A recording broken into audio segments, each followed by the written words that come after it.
Hi guys, I pray that you are well. This video is going to be 7 signs, I think it's seven signs that God is calling you out of a relationship, okay? So this video is going to be for those of you particularly that God has delivered you out of a relationship, okay? And you are, I don't know, whether you're thinking about looking back, don't look back. Don't look back, okay? God is saying this will be confirmation for you, because some of you are like, did God really bring me out of that? I don't know. This will be confirmation for you, okay? This will be confirmation for people who are currently in a situation and you're trying to figure out whether God is truly, you feel like, maybe this isn't for you. You feel like you're hearing God say, come out, but you're not really sure. I pray that this word today brings clarity and brings deliverance to you, okay? So let's get into it. All right. So the first sign is that they carry a spirit of destruction. Okay. They carry a spirit of destruction. So what does this look like? This looks like maybe you get in arguments, or something happens where, they literally are destroying things. Okay. So maybe destroying your property, destroying your computer, destroying whatever it is, okay? A spirit of destruction. Anytime you see that spirit of destruction manifested, it is not the spirit of the Lord. Now, in the natural, someone may tell you, oh, I just did that because I love you. Okay? John 10:10 says that the thief comes only to steal and kill and destroy.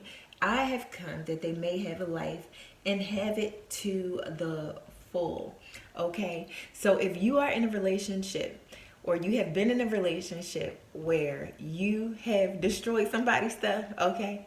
Or somebody destroyed your stuff, that is not a relationship that God is calling you to. And sometimes it doesn't mean that someone is evil, but it just means that the environment that the relationship is cultivating is not ordained by God, and it is leading to destruction. Okay, so you don't have to pray for a sign when literally things are being destroyed in your life. Okay, so this can be physical things, but this can also be destroying relationships in your life. So as you look back, or as you reflect, or as you just consider how things were before you met this person and after, okay, you will see that the fruit of it is destroying relationships in your life, maybe destroying career opportunities, maybe destroying relationship with family, relationship with friends. Okay, it's a spirit of destruction that is attached to the relationship and to the person. Okay, and so I remember growing up, we would hear that song, I bust the windows out your car, right? And we thought that it was normal, right? I'm a millennial, so there was a time period where toxic behavior in a relationship meant, oh, this is love. No, that is not love. No, it is not the will of God. That was a great song, but no, okay, that is normalizing behavior that is not of God. All right. Number two, the second sign will be shown in your sexual relation. So, of course, it goes without saying that you should not be having sex with anyone that you are not married to. Some of you guys have stepped out and you are disobedient, okay? And so, God wants to bring clarity that for those of you who have been disobedient, or maybe you are engaging in sexual relations with someone who is not your spouse, you will know that this person is not for you or from God, and God is calling you out when the sex is only reliant on lust, meaning that there is no intimacy connected, okay? That this relationship, this sexual relationship is only built on lust. Okay, so what's an example of that? Let's just say every time that you go to have sexual relations with this person, you have to be on drugs, right? Or you have to be drunk, all right? You have to have the lights down, okay? That's a clear indication of you trying to literally make yourself numb to the fact that you know this person is not for you. Okay, when God ordains a relationship, there will be a deep love, there will be intimacy, meaning that it's not built on lust, meaning that you won't have to try to turn your senses down just to make yourself engage in the act. When you're like, you know what, hold on real quick, let me take another sip. Okay, turn the lights off. Okay, what, you got some music? Okay, and you have to do all of these things because you're trying to numb yourself from the reality that God is telling you, no, this is not my will. And the intimacy is not there, okay? And I want to highlight two very key scriptures that also highlight this. One in the infamous Proverbs 31, where a mother is warning her son, who is a king. In verse 3-7, it reads, "Do not spend your strength on women, your vigor on those who ruin kings. It is not for kings, Lemuel. It is not for kings to drink wine, nor not for rulers to crave beer, lest they drink and forget what has been decreed, and deprive all the oppressed of their rights." Okay, and then we also see this warning in Proverbs 7, which is the warning against the adulterous woman. And so in the 18th verse, the adulterous woman says, "Come, let's drink deeply of love till morning. Let's enjoy ourselves with love." Okay, and so it's no mistake that our cultural and societal norms with hookup culture is to drink and be in an environment with low lighting and, highly sexual and demonic music. It's meant to destabilize you. It's meant to have you paired with the wrong person. This is why in Proverbs 7, down in the 25th verse, it says, "Do not let your heart turn to her ways or stray into her path. Many are the victims she has brought down. Her slain are a mighty throng. Her house is a highway to the grave." Okay, so we battle not against people, not against flesh and blood, but against principalities. And so this is a principality that has ran rampant in our culture. And so just wanted to highlight and emphasize this warning. Deliverance. Okay, gonna bring you out. Okay, we're gonna bring you out. When God ordains you to be with somebody, you will have intimacy, not just lust. The other aspect is that in your sexual relation, okay, it won't be a sexual relation.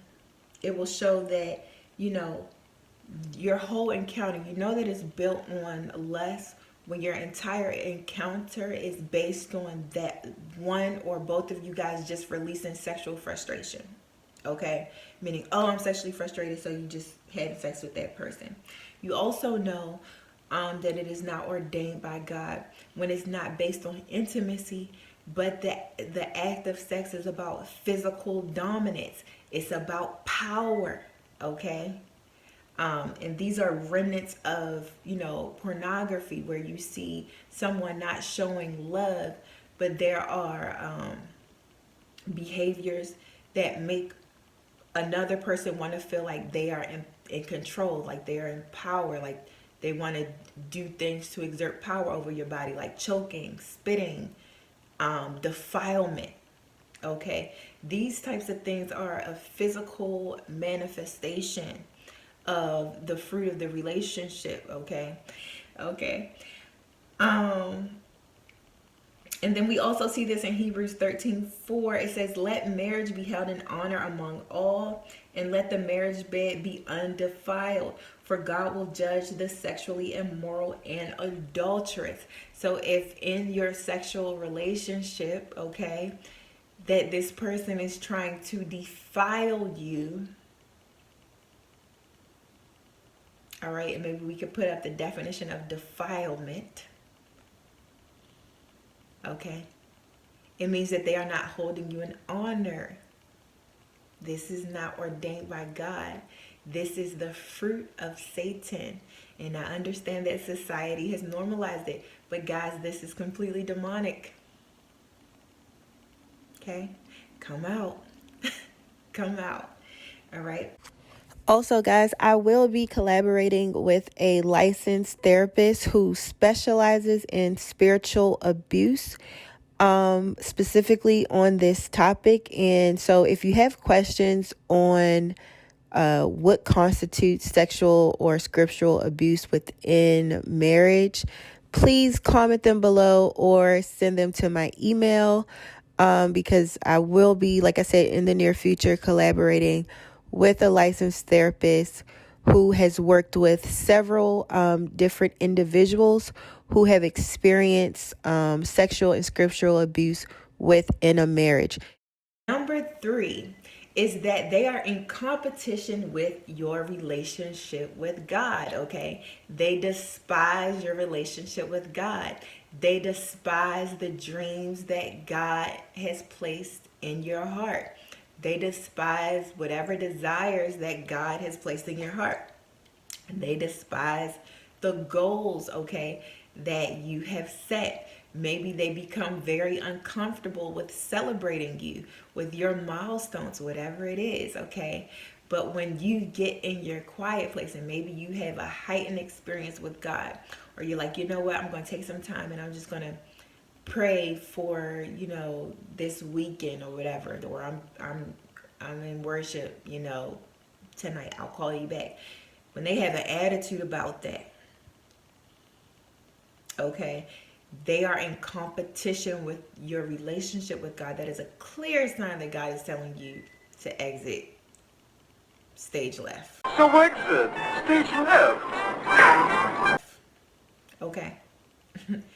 That is not of God. And we see this in scripture as well. We see this with David and Michal. So in the book of 2 Samuel 6, okay, we see it says that as the ark of the Lord was coming into the city of David, Saul's daughter Michal was peering out a window, watching King David jumping and dancing in the Lord's presence, and she despised him in her heart. Okay, then later down we see down in verse 20, she starts to accuse him of having relations with the female servant. That's not what he was trying to do. He was simply worshiping God. Okay, so it says when David returned to bless his household, Saul's daughter Michal came out to meet him and called out, "How the king of Israel honored himself today by undressing himself right in front of his women's staff members, just like any pervert would dare to expose himself." But David replied to Michal, "It was in front of the Lord who appointed me to replace your father and his household by selecting me as commander-in-chief over Israel, the people of the Lord, that I danced in front of the Lord. I'm going to act more shamelessly than this, even to humbling myself in my own eyes. Now, as to the women staff members about whom you have spoken, they are to hold me in honor." And Saul's daughter Michal bore no children from that day on until she died. So God ends up cursing Michal because she falsely accused him. All right, and she was in direct competition with David praising the Lord. She was accusing him of silly stuff, and it's like, you don't have time for that. Okay, so you will find, right, that with these type of relationships that were orchestrated by the enemy, okay, Saul wanted Michal to marry David because he wanted her to be a snare to him. Okay, he wanted him to be a snare. In 1 Samuel 18, starting at verse 20, it says, "Now Saul's daughter Michal was in love with David, and when they told Saul about it, he was pleased. I will give her to him," he thought, "so that she may be a snare to him, and so that the hand of the Philistines may be against him." So Saul had orchestrated this relationship for it to be a trap to David. Okay, and likewise, anytime you have someone who is despising your relationship with God, that's a clear sign that they are not sent by God. That this relationship is not ordained by God. God is going to have you with someone who will draw you closer to him. Not someone who would be so insecure, okay? And you've given them, I'm going to highlight the fact that you've given them no reason not to trust you, okay? And they blowing up your phone. Ain't nobody got time for that. Or they're accusing you of stuff that's so far out your character. Okay, you could be at work trying to do a business deal. They blowing up your phone, accusing you of stuff. Okay, you're praying. And they're interrupting, not believing you, accusing you of stuff that you would never do, not seeing who you are, okay? This is not of God.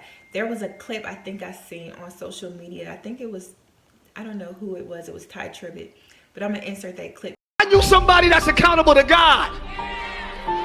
Find somebody that say, I'll call you back, I'm praying. That's what I like. Y'all quiet. Where y'all at this morning? Find somebody, I got you, babe. Give me 5 minutes. God is talking to me. I need relationships that like that. If you respect and honor and you're accountable to God, I'm safe. We good. Go ahead and pray, boo. Call me tomorrow. I'm good. Call me tomorrow. Pray all day. I'm good.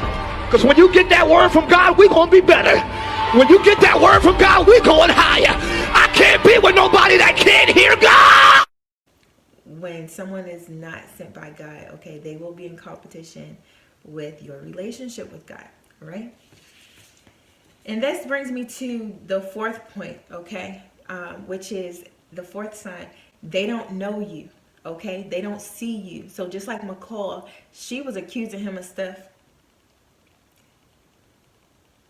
that just wasn't his character. He took his relationship with God serious. He wasn't going to intermingle those things, okay? She didn't understand that side of him. She didn't see him, right? Like Abigail, we see Abigail sees David. The minute that she meets him in 1 Samuel 25, she says, I know that you are a man of God, okay? She knew his character. In the book of Genesis, Adam sees Eve and he knows her. He sees her. He says, this is bone of my bone, flesh of my flesh. When you are with somebody that God has not ordained, okay, no matter how long you have been with them, they won't truly see you or know you for who you are, okay? That's where the false accusations may come in. Okay, and instead of walking in your purpose and doing what God has called you to do, you're busy trying to manage their insecurity. Ain't nobody got time for that.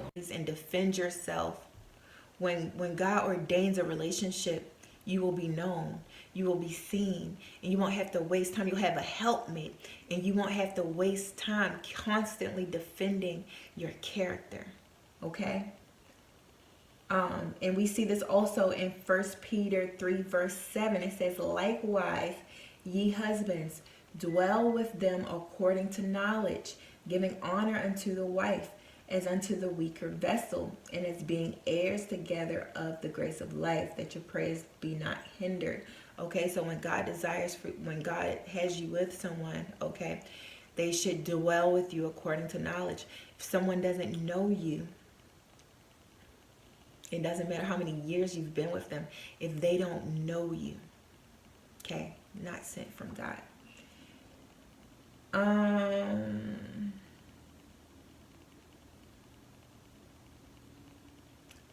Okay, the fifth sign is lying. Okay, and oftentimes there are small signs of lying in the very beginning when you first meet somebody, right? And they tell a small lie and you ignore it. Okay, that's a red flag. Okay, the Bible tells us that the enemy is the father of lies. It says, you are of your father the devil, and your will is to do your father's desire. He was a murderer from the beginning and does not stand in truth, because there is no truth in him. When he lies, he speaks out of his own character, for he is a liar and the father of lies. Okay, So when someone lies in the beginning, do not ignore that red flag. Take it as God giving you a warning, of God showing you their character. It's a real indication of somebody's character when they lie. Okay? And if you lied to somebody to start a relationship, or somebody lied to you, whatever you're trying to do to make that person love you is you're doing it in vain. Okay? When Leah marries Jacob, remember, Leah in the Bible disguises herself as Rachel. Jacob thought that Leah was actually Rachel. And so he ends up being married to Leah because he thought that she was Rachel. And throughout their entire marriage, Leah continues to petition God and ask to have all of these sons over and over again because she wants Jacob to love her. But Jacob never loves her. Why? Because it was built on a lie. You cannot lie to somebody and present yourself as someone and expect them to love you. Yeah, you may be with them. You guys may be playing whatever you're playing. You can cohabitate.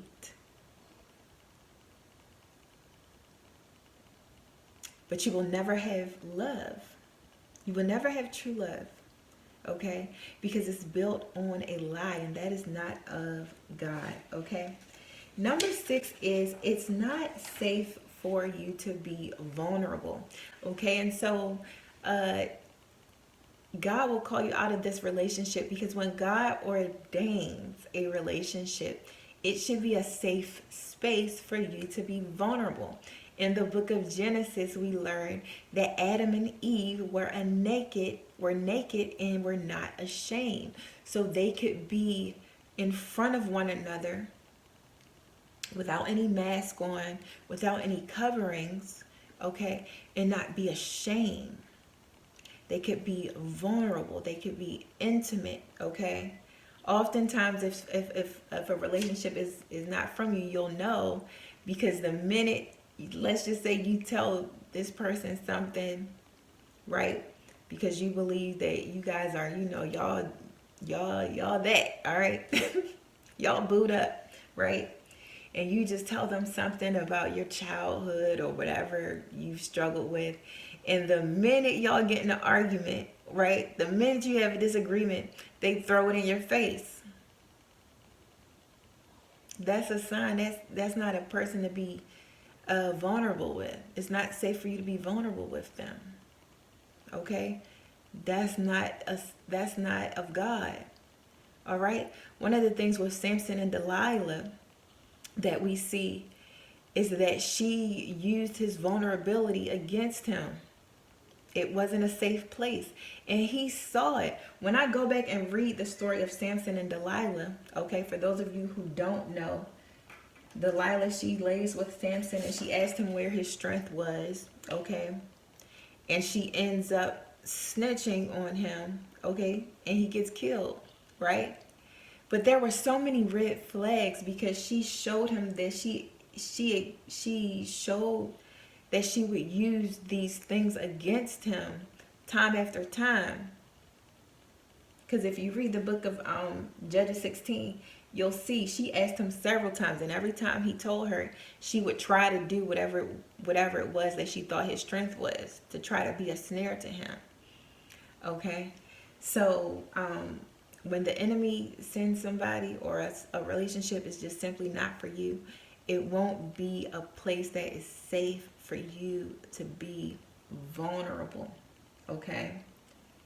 And I understand, like, a lot of the times people will normalize saying things like negative things about you and say, oh, I was just mad and I love you. I'm just sorry. I was just mad, so I just said that. Be not deceived, okay? Be not deceived. In Matthew 15, verse 18 to 19, it says, "But what comes out of the mouth proceeds from the heart, and this defiles a person. For out of the heart comes evil thoughts, murder, adultery, sexual immorality, theft, false witness, and slander." Okay? Out of the mouth, the heart speaks. Okay? Out of the mouth, the heart speaks. Okay? Think about how many thoughts you have a day, right? And then think about how elevated a thought has to be for you to come and say it out your mouth. You're only speaking what you have been meditating on. You're only speaking what has been in your heart. So if someone says something against you, says something to hurt you, okay, maybe you were vulnerable with them and then they say hurtful things to you, understand that even if they apologize, understand that it's a clear sign of what is truly in their heart, okay? And take it as a warning from God, all right? Do not turn a blind eye to things like that. And oftentimes when you are living in sin, or maybe you're just lusting after this person, or you're scared to leave, okay, maybe you have idolized the relationship and it's giving you a certain level of security, you'll ignore these things. You'll ignore these things. Okay, but it's clear as day, this is not of God. Okay, now the last sign is a sign that you will see after you have left the situation. Okay, and often this is a sign of the Lord's judgment, okay, which is that their heart turns to stone. So after you have left them, okay, they even become a worse person, all right? And so what I mean by a heart turned to stone is that they have so much resentment, they have so much bitterness that they become even more unpleasant over time. And this is after you left. And I'm not talking about, the little manipulation like the first 3 days that you left and they're like, "Oh, I'm so sorry, I love you." No, I'm talking about some time have passed, right? And we see this in the Bible, okay? We see it with Nabal. His heart turned to stone. We see it with Pharaoh.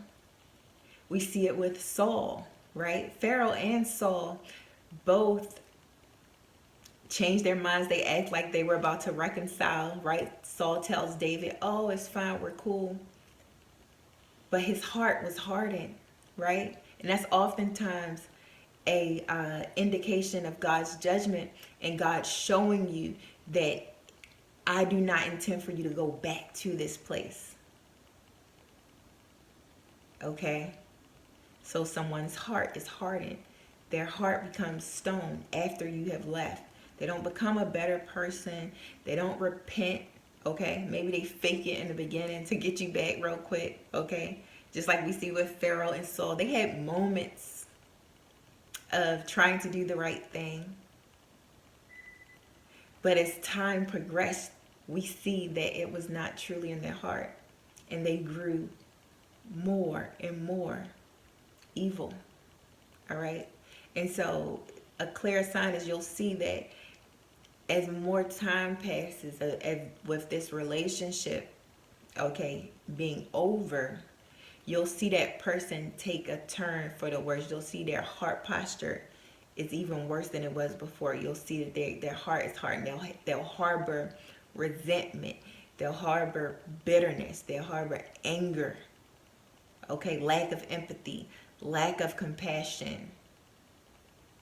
Okay, and that's often a sign of God's judgment, and it's a sign that God is saying, I have not ordained for you to go back. Okay, under any circumstances. Okay, and so like I said, you can see this. We see this with Nabal when Abigail and Nabal, their marriage ends. Okay, you can see this with Saul and David. Okay, Saul's heart is hardened, and then you also see it with Pharaoh when Moses goes to him and asked him to free the Israelites from captivity. Okay? All right. So I pray that this message brought you some clarity. Definitely pray. Stay in prayer. And I just pray that this highlighted, okay, some things biblically, okay, for you to consider and make the decision that God will have you make, okay, that will keep you on your path to destiny. All right, guys, be blessed.